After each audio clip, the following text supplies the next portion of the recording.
Welcome back to Martin Sim Racing, where we're here with round 2 for the Gran Turismo Exhibition Series of the Manufacturers Cup. Now, you saw it, too much coffee, not enough cream, as I get in a little trouble here on the first lap with the lead driver driving the Folgers coffee car. I'm a Maxwell House man myself, but hey, whatever floats your boat. As you can see, we qualified for second place with a 125.6, which is a wonderful time. I've watched a lot of these videos on YouTube, and 125 was what a lot of A-plus drivers were qualifying in. Maybe they were low 125s, but still, we're that close to being fast. Got to get better at the racing though. So let's see, how did we do this week? Did we up our DR? Did we gain some ground? You know, starting off in second is a great opportunity to win the race. This was my second race. I come in 7th in the first one, so let's see if we can do a little better than this one. It's a good lineup of people. You guys see all the Roll Tide fans are here. All the people drove over to Atlanta from Alabama, and they're in the stands, and they can't wait to get it going. So here on the first lap toward the end, I did a bad thing. I did a little dive bomb. I hit him right on the rear end, just a little tap there. He stays in first. He's in good shape, though.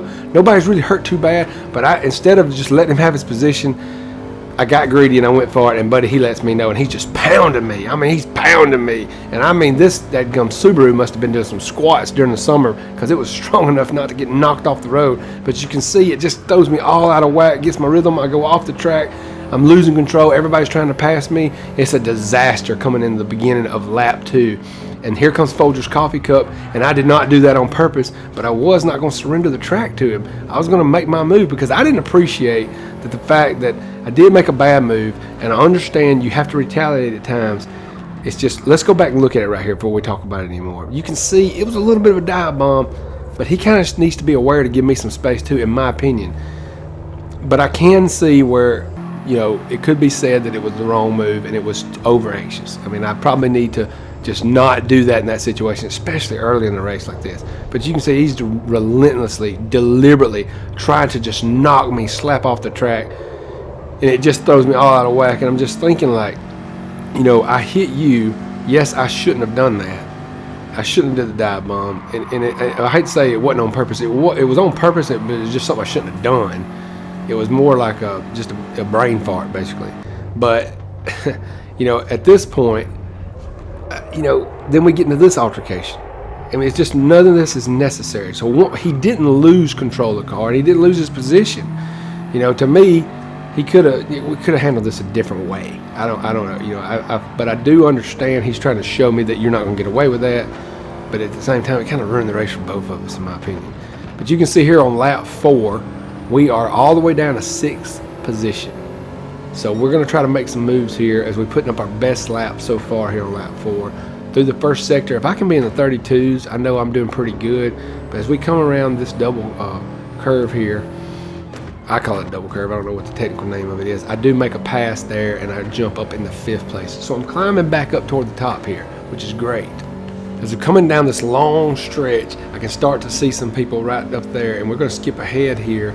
We're on lap 5, so we're 1 lap ahead now. We'll put up our best time so far through the 3rd sector. It's a 104 and some change. So that's really good. Anything in the 104s is good for me. But then I have another brain fart and just run right off the freaking track. And 800 people, it feels like, passed me. It's just terrible. So we're going to go back and look at this again from a different perspective. Because what happened basically is I'm just driving down through there, and I just forget my braking point. And I don't brake. And I just go slap through the turn. What a freaking idiot, because I was catching these guys and I was in 5th place, so there was 4th and 3rd right there. If I don't do that right there, and these guys making fun of me over here, telling stupid jokes, I mean, it's just a terrible feeling. I'm humiliated by this. And now I'm down in 9th place, and I got Folgers Coffee Cup right on my rear end again. So now I'm thinking, is Folgers Coffee Cup going to spill the coffee again? I mean, is he going to run me off the road and send me to Dunkin' Donuts? I don't know, but we're going to find out here pretty soon. So he comes up on my right side, and I can feel him there, but I can also still see him in the mirror. And I'm just squinching going around that curve here. I get off the road and try not to lose control, and there he goes. Right on by Mr. Folgers Coffee Cup.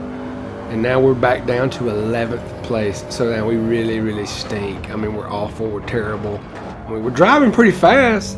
You know, our speed is good, but our racing intelligence is very low. That's obvious. And also, just being able to be consistent and not get into trouble and not go for things when we don't need to go for things. This is going to be have to be the next evolution of my development as a sim racer. You know, because I'm making terrible decisions, and it costs me, but it also costs other people, you know. And so most of my decisions I do feel like are in the gray area of what's right or wrong, but at the same time, it's just not necessary. I mean, basically, starting this race off in second place. If we lay back, follow him around a while, see if we get an opportunity, see if he makes a mistake, more than likely we will end up being in first, or we'll eventually finish second or third and get an easy podium, and then we get more points, and then we get more DR, and then we'd be an 8 driver by the time the real World Series starts. But you can see I'm clawing back up here. Somebody had a wreck or whatever. I'm back in 8th place now, putting up 129.7s. That's terrible. That stinks. That's awful. So we got to do better than that. But we will put up some better times here as the race goes on. You can see a 32.8 there. That's pretty good. Like I said, anything less than a 33 is good for me on the first sector. I mean, for me. And I'm going 7th place here, getting a little knocked around in the rear and just a little bit. Nothing that's really causing me any harm. Holding it together, coming through this curve, getting on this last long straight here. Got my best time going so far, 105.1. That's really good, almost in the 104s like the A+ guys. And then we cut it through the chicane here and we motor right up the hill. We're trying to get into the 125s, but we're not going to happen because this is when we do pit. I actually forgot about that. Really hard to get into the pits. It's really tricky. I guess that was purposely designed into this track, but you could easily get a 3-second penalty for going over the solid line. So we did get in and we got out. No penalties, no harm. We're doing pretty good. So now it's just pedal to the floor. The rest of the race, do the best you can. Didn't have to change tires because you have to use hard tires. There's not necessary to change them, but this was a one-stop strategy for me. A lot of people were doing this race with a no-stop strategy.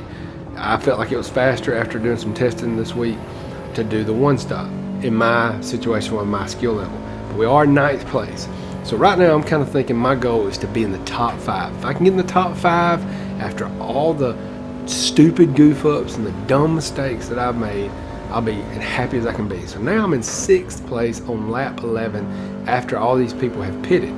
So actually, you know, one more position, which is right in front of me, and I'm number 5, and I would take it all day, every day. So we can just drive the rest of the race without making mistakes. We'll be in good shape. So you can see we're coming right up on number 5 right here as we come around this last chicane, headed up the hill to the finish line. And whoa, what happens but another bullcrap, stupid, idiotic move. Just dumb as crap. And this guy's making fun of me, saying I suck, waving his yellow flag. He's done had to wave it right here in this exact same location before during this race. And he's probably thinking this guy needs to take his sorry tail back to Alabama. He's stinking up our racetrack. But you know what? I got to keep going. Can't quit. Got to keep pushing forward. Now we're in 8th place. So now, like I said, it's time to get back in the top 5. So even after all that, watch it right here what happens. If this doesn't happen, I still probably easily end up in the top 5 because I was very fast compared to a lot of these drivers. And all these drivers had a DR that was similar to mine. I checked before the race. So it's not like I was racing low B drivers. These guys were all upper B drivers. Toward the bottom, you had some mid B drivers. But this was a very closely matched DR race, and I was still faster than all these people. It does make me feel good. So, you know, here I got a chance to take 7th because he had a little squirrely coming out of that curve. We get in 7th place, trying to slipstream, trying to get over in front of this car and get behind this car and gain some ground on him. He's 1.3 seconds ahead at this point. We only have 2 laps after this one left to get it done. So going through the last chicane here, I'm really closing the gap a little bit. You can see down to 1.1 seconds on the first straightaway here going into turn 1. I'm pretty good on turn 1 sometimes. I have put up a 1:26.1. That's my fastest lap so far. We will get one in here in the next 2 laps. It'll be our fastest lap. I do believe we did do one in the 125s if I remember correctly. We're chasing down 6th place guy. So I can't see the 5th place guy. I have no clue how far ahead of me he is, but I definitely think there's a chance here to get 6th place. So if you can see a 32.6 there. Not my fastest time yet, but it's still less than 33. So we're doing good pace, and you can see 0.8 seconds is the lead, 0.9, 0.8. We're going back and forth with this Canadian guy here, and we're on lap 15. So we got 1 lap after this one left to try to catch him. We want to finish as high as possible. Coffee Cup's up in 3rd place, so he's definitely more consistent, probably a little faster. So looking back, would have been better just to let him go and just hang in there and hope he made a mistake and finish 2nd. But I do have my best. I'm in a 104.7 right there through those 3 sectors. and that is really, really good, or 2 sectors. That's really good for me. So coming in here to the last little bit right here, we're really closing in. So we're down to 3/10 lead with the Canadian. He's in the Honda in front of us, and we're going to come across the line with a 125.9, which is an awesome time for in the race. Now here on the last straightaway, I make my move to get in the 6th place, and I remember in the first lap, and I'm like, please give me some room, please give me some room. But he closes in on me. You know, to me, that right there, it's not my fault. I mean, I'm there. That's my position. But, you know, all this crap happens, and I fall back behind. But I want you to watch how classy this Canadian was. SXLR8 was the best guy. Watch what he does. When we come across the finish line, he just pulls over and lets me have 6th place, because he knows that he was kind of in the wrong right here. He got to thinking about it, and he felt like, hey, you know, I messed this guy up, so I need to give him back his position. As you can see, we kind of runs me off the road just a little bit there, and I think that's really what he felt bad about. And as we get to the finish line, what a class act. Do I know that I'd have done the same thing? I ain't 100% saying I would. So, I mean, this guy is above me on a class act. I need to really give him some praise there. But you can see the fans at the end, they're not happy. Coming in 6th place, I do think our DR went up just a little bit this week. But I actually qualified in my first race 3rd, and my second race 2nd, and finished 6th and 7th. So that's obvious what we need to work on. Race etiquette, probably some. Race decisions. I need to be racing more in practice. But here's the DRs. You can see, I mean, we're still way up there in the B's at the very tail end here. A few good races, and we can push ourselves into that A ranking and compete in the GT1 League in the World Series. And that's my goal. I don't know if we'll get it done, but we're going to give it our best shot. Guys, I appreciate you. If you've watched the video this long, I appreciate you tuning in.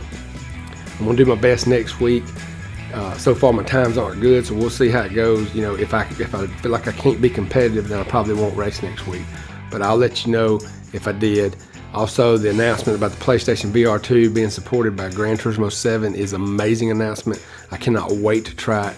If it's the whole game, including the online play, it's already purchased. But if it's not, you ain't probably gonna get it. But anyway, just really excited. I want to say that. Y'all have a good week. See you next time here on Martin Sim Racing.